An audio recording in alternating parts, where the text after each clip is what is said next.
Hi everyone. मैं हूँ साबिर खान और हमारा आज सेकंड लास्ट पेपर है। महा टीटी पेपर सेकंड का। पेपर फर्स्ट के मैंने पूरे कवर कर चुका हूँ मैं, और पेपर सेकंड के भी काफ़ी हद बाकी सारे हो चुके हैं। 2018 का आज करने वाले हैं हम लोग, और बस लास्ट एक 20 का है, वो भी मैं आज पॉसिबल हो तो आज ही ख़त्म कर दूंगा। तो ऑलमोस्ट हमारे इंग्लिश के पेपर एनालिसिस ख़त्म हो जाएंगे आज। जिस किसी ने अगर देखे नहीं तो प्लीज़ प्ले लिस्ट में जाकर देख लीजिए, सारे के सारे आपको मिल जाएंगे विथ डिटेल एनालिसिस। तो आज का हमारा जो है 2018 का क्वेश्चन पेपर है, जो कि पेपर सेकंड का है। तो देखते हैं हम लोग आज पेपर। क्वेश्चन नंबर फर्स्ट है सिंगिंग इज़।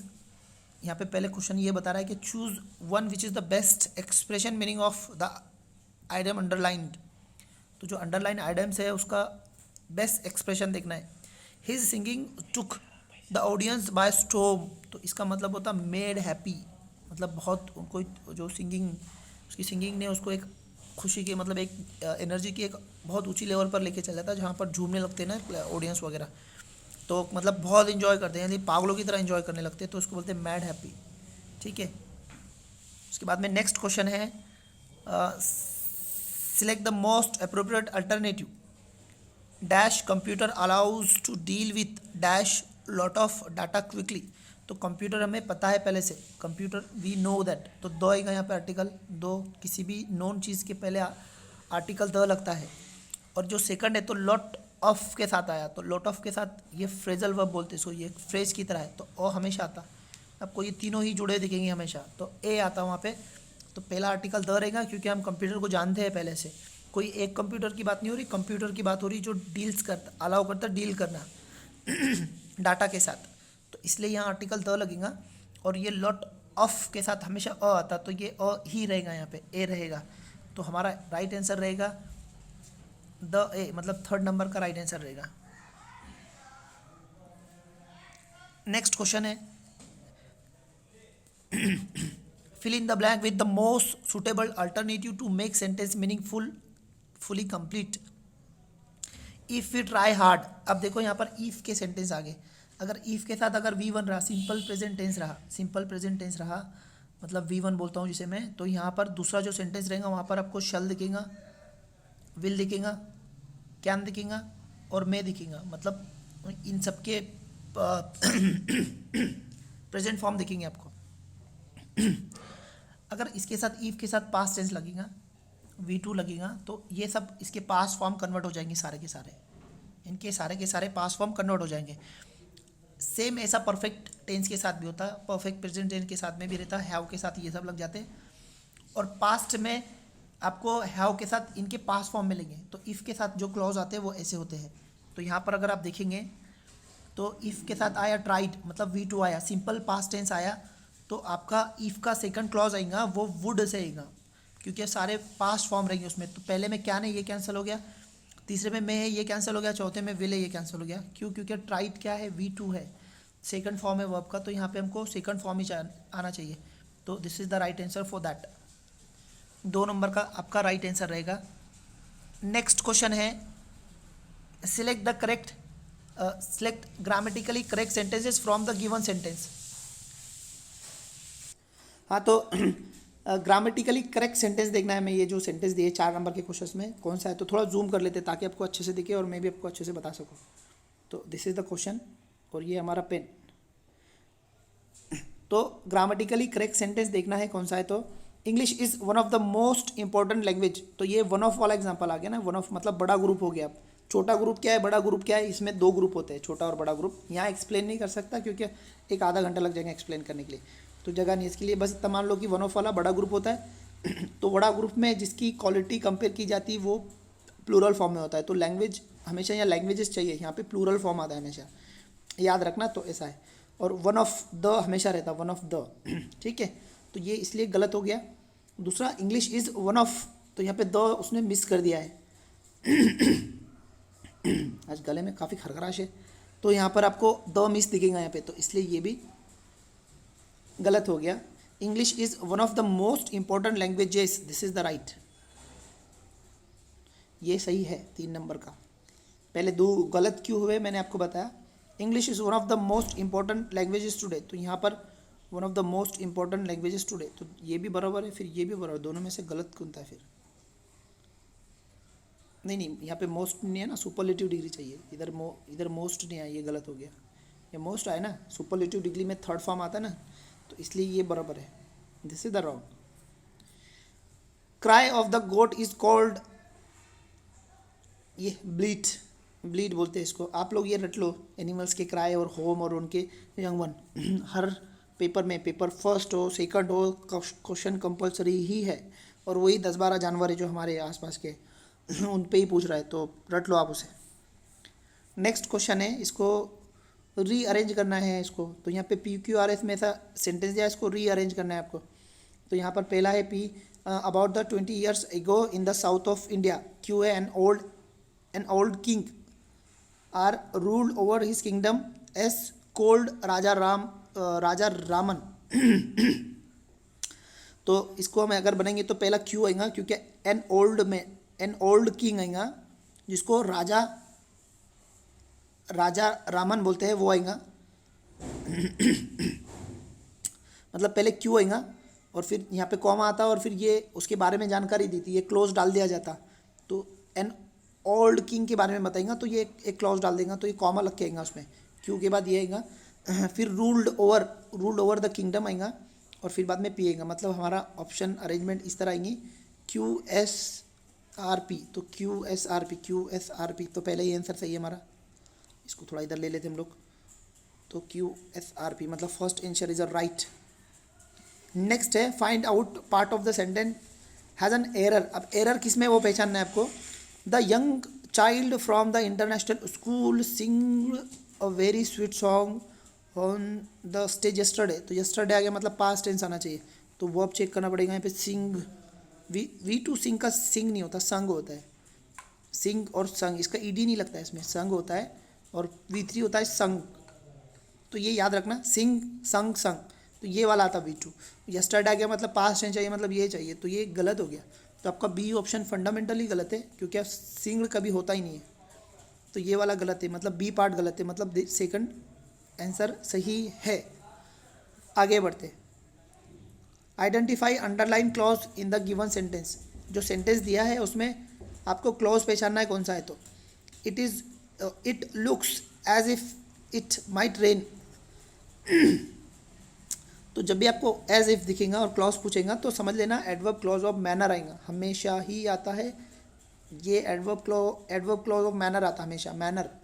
तो आप इसको आंखें बंद करके मार के आने का बेधड़क, जब भी आपको एज इफ पूछेगा तब। ओके, तो ये वाला आंसर रहे, बाकी डिस्कस करने का सवाल ही नहीं उठता फिर। अब यहाँ पे फिर से आपको इसका मीनिंगफुल वर्ड बनाना है ये अल्फाज का। तो ये जो भी अल्फाज दिए ना, इसका 4 ऑप्शन है। खैर पहले देख लेते हैं इसको क्या बन रहा है। तो इसको देखेंगे तो आपको इसको एक अल्फाज में बनाना है मीनिंग का, और उसको रीअरेंज करना है। तो IPELOC, तो अगर इसको गौर से देखेंगे तो इसमें से शब्द निकल के आता आपका पोलिस आता, पोलिस। तो पोलिस आ गया ना, सब कवर हो जाते, इसमें P आ गया, OLICE, बराबर है पोलिस। तो पहला क्या आएगा आपका P का कितना है 2, O का कितना है 5, 2 का O का 5 है, L का 4, I का 1 और C का 6 और E का 3। तो जहाँ ये है 2 5 4 1, 2 5 4 1, 2 5 2 5 4 1 6 3, ये राइट आंसर है। This is the right correct answer. Next question देखते हैं, choose the correct use of the used to. मतलब यूज्ड टू हमको यूज करना है, ये पास्ट हैबिचुअल एक्शन बताता है यूज्ड टू। पास्ट टेंस में आपको ये कोई आदत थी आपको, आप हमेशा करते रहते थे, उसके बारे में बता यूज़ करने के लिए ये यूज़ किया जाता है। तो he would get up before down is school days. तो यहाँ पर ये आ गया, तो आपको वुड के जगह पर यूज्ड टू यूज़ करना है, वुड की जगह पर। तो he used to get up before the town in this school, ये बराबर है। कुछ होगा क्या, down in his school days, तो ये बराबर लग रहा है अभी तक। देखते बाकी, ही वुड नहीं आएगा, उसकी जगह यूज्ड टू करना है, तो ये दोनों नहीं आ सकते, तो ये गलत हो जाएगा आपका, 2 नंबर का गलत हो गया। ही यूज्ड टू गॉट, कभी भी 2 के बाद में V1 ही आता, कभी भी 2 आएगा ना तो उसके बाद V1 आएगा, V1 इन्फिनेटिव बोलते हैं इसको, तो गॉट आ ही नहीं सकता, तो ये गलत हो गया। ही यूज्ड टू मिस कर दिया इसने, यूज्ड टू बोल रहा है ना, ये टू मिस कर दिया तो ये गलत हो गया। तो बड़ा सिंपल आंसर है ये वाला। आगे का सवाल देखते हैं हमारा क्या बोल रहा हो। Select one which best expression of the following indirect narration. तो इनडायरेक्ट नरेशन करना है आपको, मतलब डायरेक्ट और इनडायरेक्ट है, इधर ही देख लेंगे जूम करके, ज़्यादा प्रॉब्लम नहीं है इसमें। ओके, थोड़ा ब्लर टाइप है इसकी, पीडीएफ ही ब्लर टाइप है तो थोड़ा आपको समझने में मुश्किल होगी। How amazing it is I said, तो ये कौन सा है, एक्सक्लेमेटरी सेंटेंस है। तो अब इसको आपको रिपोर्टिंग वर्ब की जगह पे क्या आएगा, आपको एक्सक्लेम लेना पड़ेगा, एक्सक्लेम और कंजक्शन दैट आएगा। इसको आपको असर्टिव बनाना है, इसका टेंस चेंज करना है, ठीक है, इसका असर्टिव बनाना है, इसका चेंज बनाना है। मैंने आपको पहले भी पिछले वीडियो में भी बताया था कि कैसा इसको असर्टिव बनाया जाता, तो मैं अब और एक बार बता देता आपको। इसको यहाँ से इधर बनाऊँगा, बता के बनाऊँगा। इसको क्या करने का, सब्जेक्ट के पास से ब्रेक करने का, सब्जेक्ट के पास से ब्रेक करने का और इसको उठाने का और इसको सबसे स्टार्ट में लेके आने का, और बाद में हाउ की जगह पे वेरी लेने का, वेरी इसको वेरी ले लेने का और ये जैसा क्या वैसा लिख देने का। तो आपका ये क्या हो जाता, असर्टिव बन जाता। तो अब ये जैसा क्या वैसा उठाना है तो इट पहले आएगा और ये इट और ये इज़, इट इज़, और हाउ की जगह क्या लिया हमने, very amazing, it is very amazing. तो ये असर्टिव बन गया आपका, ठीक है। तो इस तरह बनाने की कोशिश करने का। अब यहाँ पर सेड एक्सक्लेम्ड आएगा ना, आई exclaimed that, I exclaim that conjunction लगेगा और बाद में असर्टिव करना है उसको और पास्ट टेंस बनाना है। तो इट इज़ है तो इट वाज हो जाएगा, ठीक है। तो यहाँ पर हम देखेंगे अगर तो पहला है एक्सक्लेम दैट, इट हैज़ नहीं आएगा, वॉज आएगा, सब में एक्सक्लेम्ड है, ये छोड़ के सब में एक्सक्लेम्ड है तो सब बराबर है। तो दैट इट वाज आएगा, इट वाज, तो इट वाज ये भी नहीं है, सिर्फ ये है क्योंकि पास्ट टेंस, इट इज़ को पास्ट टेंस करना पड़ेगा ना सेड के अकॉर्डिंग, सेड के अकॉर्डिंग इसको पास्ट टेंस करना पड़ेगा। तो इसीलिए यहाँ पर ये हैज़ गायब हो गया, ये तो यहाँ उसने कंजक्शन में गलती की तो ये गलत हो गया, और यहाँ पे इट इज़ ले लिया इसने, इसका टेंस नहीं चेंज किया तो ये गलत हो गया। तो 2 नंबर का करेक्ट और बहुत ही ज़्यादा करेक्ट आंसर है। Choose correct question tag for the given sentences, है ना। मनोरमा, आपको थोड़ा ब्लर होता है ना, तो थोड़ा मैं इसको रोक के करता हूँ धीरे धीरे। Okay, Manorama can not complete her work in time, in time में मनोरमा ने अपना काम नहीं किया, मनोरमा लेडी है। तो हम लोग क्या करते हैं, अगर स्टेटमेंट पॉजिटिव रहा तो क्वेश्चन टैग नेगेटिव होता है, अगर नेगेटिव स्टेटमेंट नेगेटिव रहा तो टैग पॉजिटिव होता है। तो हम लोग कैन लेंगे और उसके साथ में मनोरमा। अब यहाँ पे हमेशा नाउन का प्रोनाउन तैयार करना पड़ता है, टैग में कभी भी सब्जेक्ट प्रोनाउन होते हैं, याद रखिए। तो यहाँ पर मनोरमा नहीं रहेगा, कैन आ जाएगा बराबर, बट कैन शी आएगा, can she, this is the right answer. आप ये नहीं कर सकते क्योंकि हमको क्वेश्चन टैग में हमेशा प्रोनाउन यूज़ करना पड़ते हैं, याद रखिए। नेक्स्ट क्वेश्चन है, select the correct compound sentences for the given sentences. Compound sentence देखना है हमको, इसमें से कंपाउंड सेंटेंस कौन सा है। तो 3 तरह के सेंटेंस होते हैं, एक रहता है सिंपल सेंटेंस, दूसरा कॉम्प्लेक्स और तीसरा कंपाउंड। तो कंपाउंड देखना है, कंपाउंड में कंजक्शन लगते हैं, बट, एंड, और, येट, सो, फॉर, ये सब कंजक्शन लगते हैं, ठीक है। और वो 2 इंडिपेंडेंट सेंटेंस को कनेक्ट करते हैं। तो पहला पढ़ते हैं, ही मस्ट वर्क, पहले स्टेटमेंट पढ़ते हैं, he must work very hard to make up for the lost time. अब ये एक स्टेटमेंट हो गया, एक हो गया टेंस। अब इसका हमको कंपाउंड कन्वर्ट करना है। तो पहला एक ये बनेगा और मेक के पास से एक बनेगा, ठीक है। जब भी आप जो सेंटेंस को फॉर्मेशन करते हैं, एक में से दूसरे में कन्वर्ट करते हैं, तो याद रखिए उसका कभी भी मीनिंग बदलता नहीं है, उसका टेंस भी बदलता नहीं है। तो याद रखना है दोनों भी बदलने वाले नहीं है।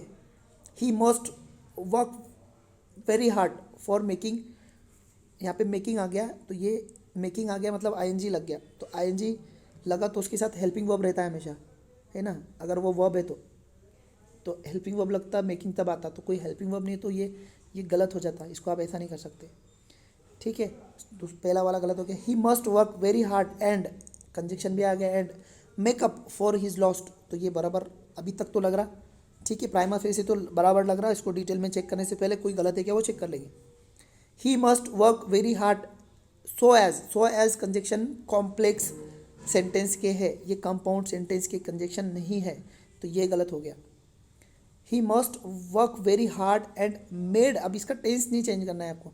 देखो यहाँ पर वेरी, ही मस्ट वर्क, तो वर्क भी सिंपल प्रेजेंट टेंस में और मेक भी सिंपल प्रेजेंट टेंस में, तो आप इसको मेड नहीं कर सकते, गलत हो जाएगा ये।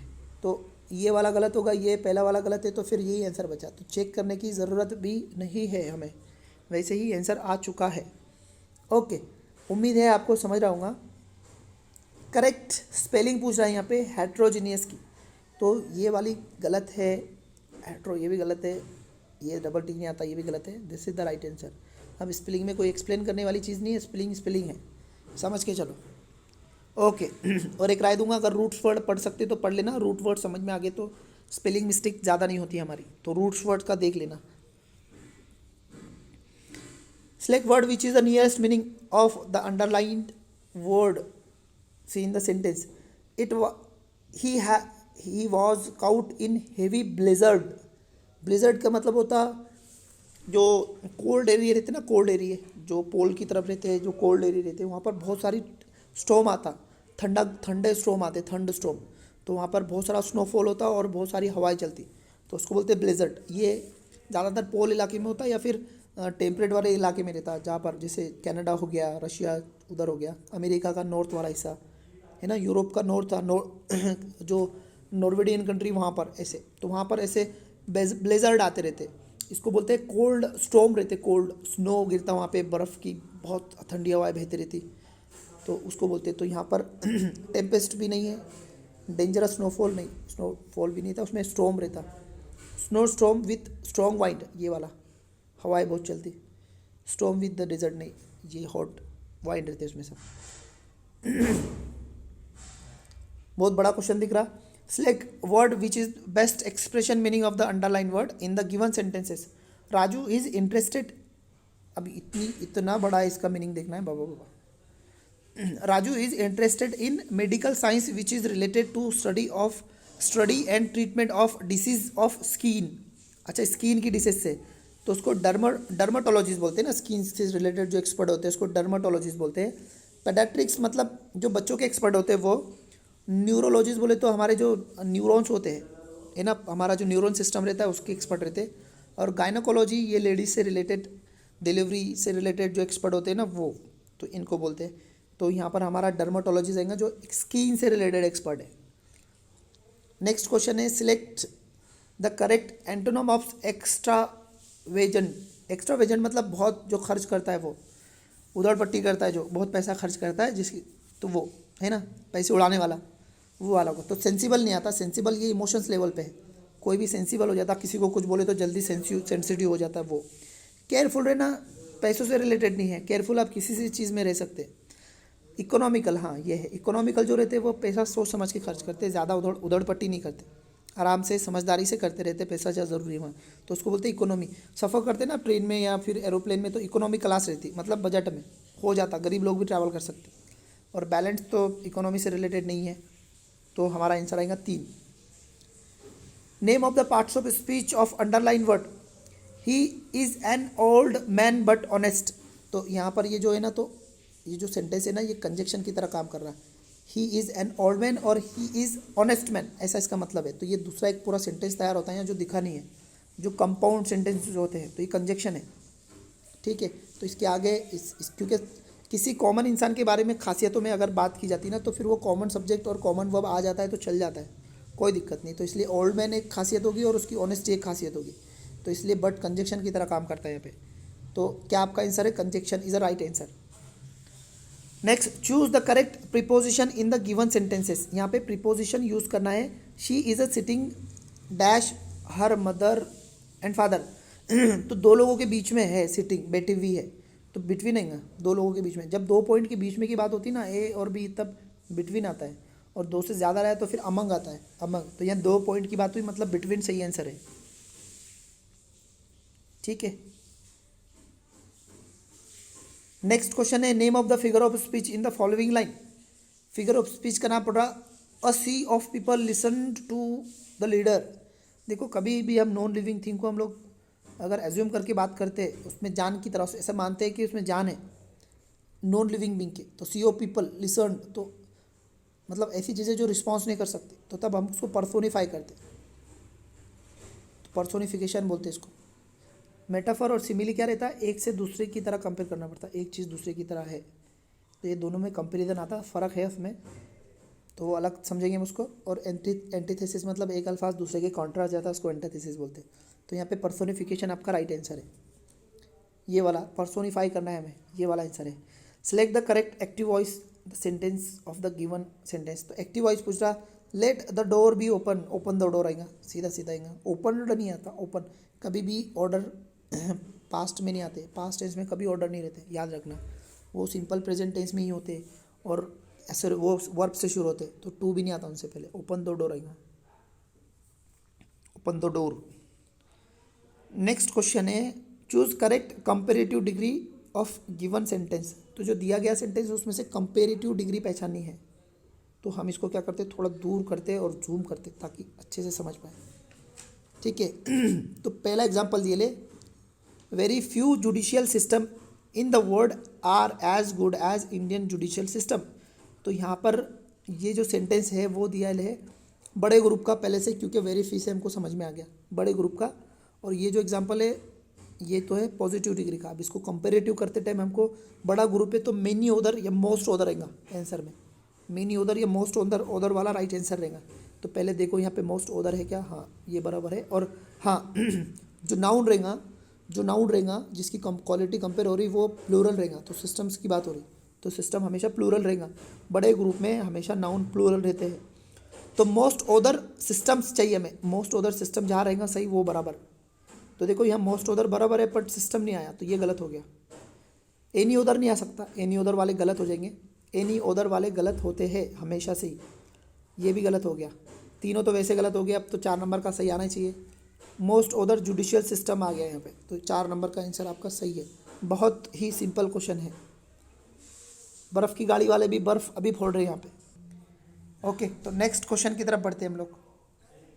Choose correct model auxiliary showing strong obligation. Strong obligation बताने वाला मस्ट आएगा आपका, ये वाला देख के बोलो, बाकी पढ़ने का नहीं, मैं ये सब नहीं बताते, ये सब स्ट्रॉन्ग ऑब्लिगेशन मस्ट ही बताते, यू मस्ट ओबे, तुमको ओबे होना ही है तुम्हारे पेरेंट्स का या टीचर्स का, ठीक है। तो मस्ट आएगा, तो ये आंसर है, तो ज़्यादा जाने की ज़रूरत नहीं है हमें अंदर।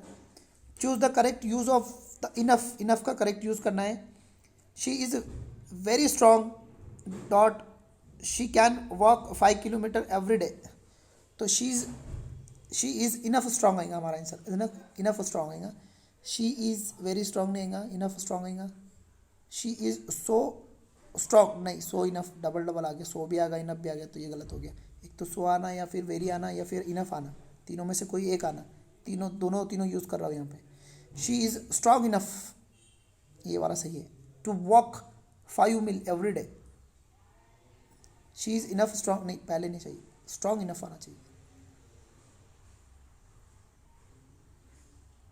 नहीं ये आएगा पहले, स्ट्रॉन्ग इनफ पहले आएगा, शी इज़ इनफ स्ट्रॉन्ग पहले आएगा, ये वाला आंसर है।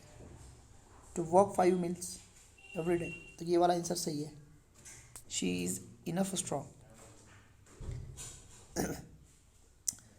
Select most appropriate alternative to fill in the blank. What are you dash in the kitchen cupboard? तो what are you dash in the kitchen cupboard?